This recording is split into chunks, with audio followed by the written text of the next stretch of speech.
joining us now. Michael Schellenberger, journalist and founder of Public News. Michael, this story has caught fire. It's everywhere, trending, and every platform you go to. You posted today, Europe's war on free speech is accelerating and the UK is already a police state. Is that what you think is happening?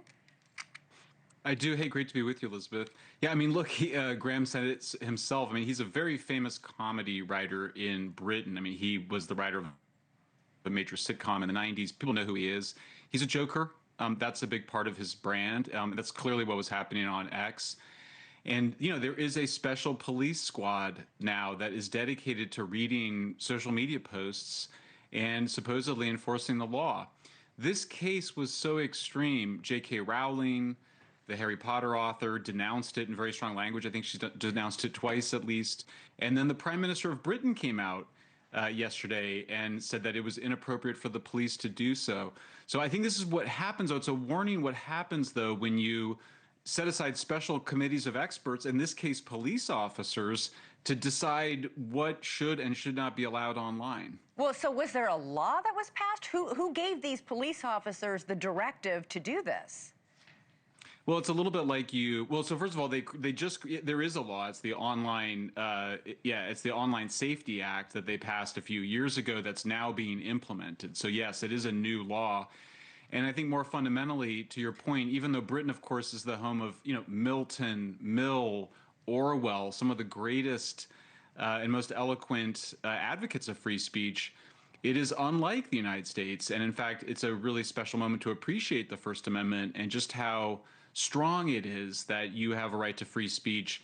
So our standard is you can't immediately incite violence, but the Supreme Court has ruled repeatedly that if you just try to ban incitement to violence, you're just going to end up counting too many things. And that's clearly what just happened in Britain. Well, Graham Linehan says 5 armed officers told him he was under arrest for 3 tweets. He says he was in such disbelief at first that he laughed, but it wasn't a joke. They put him in a cell. Everything he owned was confiscated. I mean, this is very serious. They weren't joking around.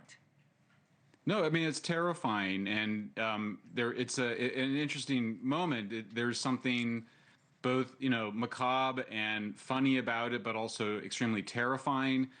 I have to say, I think it's a mixed blessing because I think that there's been a kind of frog boiling in hot water here when it comes to free speech. It's, the censorship around the world has actually gotten worse since Trump came into office. I can't prove it, but you get a sense in which people are trying to do the censorship in other countries that they are no longer able to do here. They do it in Germany, too. They do it in Germany. They go and arrest people for doing things online or saying things online that they consider harassment. But when you actually read the tweets, some of them, God forbid they ever come and read the X account, but I'm scrolling through at night because there's a lot on there. But it's amazing that police will then knock on your door or meet you at the airport and take you into custody. 30 speech arrests per day in Britain. I didn't believe that number when I first saw it. 30 a day. That's why I'm saying it's great that they finally, it's sad for Graham, but I'm kind of glad they arrested somebody so famous and so funny, because I think it finally woke a lot of people up to the crisis. Yeah, well, the senior police officer is now calling on the government to change or clarify the law. He says his officers were put in a, quote, impossible position and drawn into the toxic culture war debates. Well said. Yeah, I think he did say it well. This is not the last we'll hear of this. Michael Schellenberger, always great to have you on. Thank you so much. Great to be with you. Thank you for watching. Subscribe below and download our NewsNation app right now on your phone, and you will get fact-based, unbiased news for all Americans.